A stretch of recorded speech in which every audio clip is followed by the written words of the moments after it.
So this is not a Scrum question, I'd say, to be honest. This is a standard question you can apply to anything. The way to increase velocity or rate of completion of anything is to get better at being able to predict what you're doing over time. If you can predict what you're doing over time, then you can decide to push the accelerator more or decelerate as and when you want to. There is no key metric or key strategy for how do you improve velocity. It's like asking a question, how do I run faster every day? You got to push yourself harder. At some point, you will get to a point where you can't push yourself harder than this. And the question is, what is a sustainable pace over time? Like, would I want to run the first mile in 6 minutes and then run the next 7 miles in 25 minutes each? Probably not. But if you can run every mile in about 9 or 10 minutes, over time, you're still adding up that compound interest. So you're getting better over time. So always be looking to not increase velocity, but momentum over time. So you're building a compound interest over time, getting better. Like a good practice compounds over time or a bad practice compounds over time. Can you explain more about risk mitigation? Risk mitigation in general, it's a more generic term. It's not specific to Agile. I would say it's, and I'm not being facetious, I'm being very honest here, but it's the ability to mitigate a risk. That's all it is, right? Now, there are different ways of how you can parameterize and mitigate risk though. So some risks are going to turn into impediments. So then you track them as impediments. Some risks need to be dispositioned as just actions. Some risks need to be dispositioned as acceptance. That means there's nothing we can do. The iceberg is going to hit us. So we are going to get hit by the iceberg. Let's just create a contingency plan or a backup plan. So as long as you're dispositioning your risk with those statuses and you're tracking them over time, that's all it is. From a more traditional project management perspective, if you want to look at risk mitigation, look at the PMP certification. They've got a whole bunch of different ways. They've got risk logs, risk registers. They have different ways how they can track risks. But at the end of the day, remember, those people also made it up, right? It's all made up. Your question is more around how do I manage risk in general? So disposition it, mark it into a certain status, and track it over time.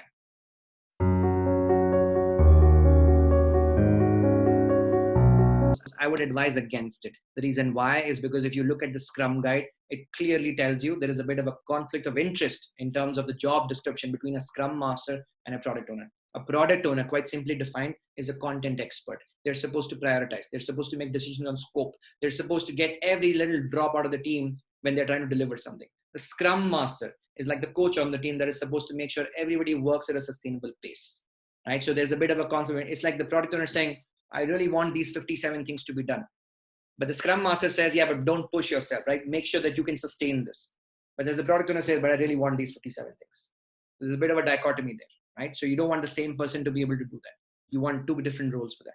There have to be good checks and balances in a system, right? Think about you, whichever country you come from, think about how your government also works. There is a judicial branch. There is a legislative branch. There's a law and order. What's the third one? I forgot. Legal branch. Brain fart. But basically, there are enough checks and balances, right? So there's legislation, there's judicial, there's law and order, there's different branches. So you want to make sure there's some checks and balances there.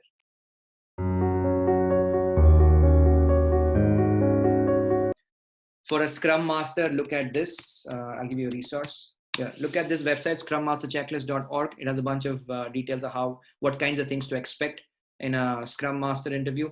For product ownership in general, look up this video. It's called Product Ownership in a Nutshell. It's by Henrik Nieberg. It's a 16 or a 20-minute video. This will give you a lot of things that you can expect in a product ownership interview.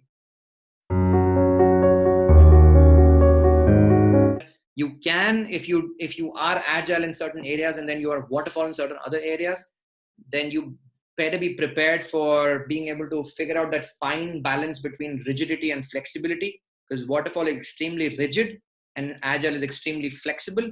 Those two things fundamentally contradict each other. If you can find a balance, then good luck. But I would say in general, it's very difficult to manage both those things because they contradict each other.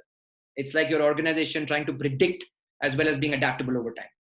Predictability and adaptability will contradict each other, or they will compete with each other over a period of time. So you have to make a decision of which one you want to be and accept a certain level of cost from the other side. Right? So it's a shock absorber sort of approach there.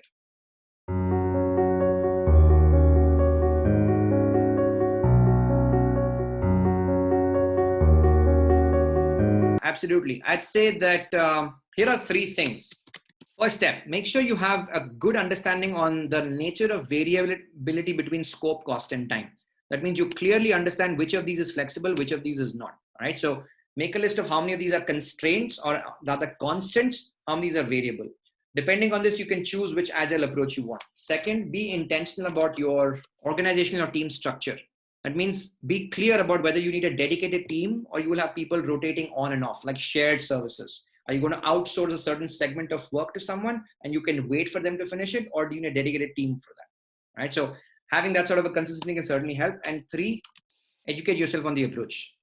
If you're doing Scrum, get trained on Scrum. If you're doing Kanban, get trained on Kanban. You don't have to go to a fancy certification. If you want, study by yourself, but do a good job of studying by yourself. Right? You can't just wing this thing. If you're going to do it professionally, you got to do it professionally, which means you got to either get trained professionally or you got to take it seriously.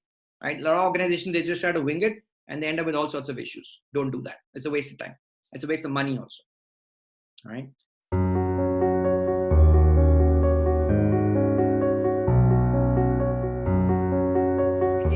The fundamental difference between an analyst and a product owner is the ability to make decisions. That means both these individuals are going to be available to the team or they're going to be allocated to the team. Both these individuals are going to be experts or subject matter experts on the content. Only one of them is going to have decision-making authority, which means if you are available to the team and you're knowledgeable, but you are not making decisions, you are an analyst. If you're making decisions, you are a product owner. An analyst is a member of the development team. All right. They are one of the people who will help the product owner make those decisions. But the product owner is the person who has psychological ownership on what are we doing? Why are we doing it? How do I justify the return on investment? All right. That's why you want two distinct roles. That has nothing to do with being on a waterfall team or an agile team. You need to have somebody on the team who is making decisions. Somebody needs to have their hands on the steering wheel of the project. You can't have multiple people doing it. It's like getting directions from multiple people in a car when you're driving. It's not a good idea. Right? You want one person giving that. That's why you want a single source of truth. So remember, your product owner is a single source of truth for all the expectations and desires that come from everybody outside the team. Your product backlog is a single system of record. Every team needs to have a source of truth for that data and a system of record for that data. And there has got to be a one-to-one parity between both those things. If those things get out of sync, then there's too much going on and not too many people making decisions. So you want to make sure that that's standardized.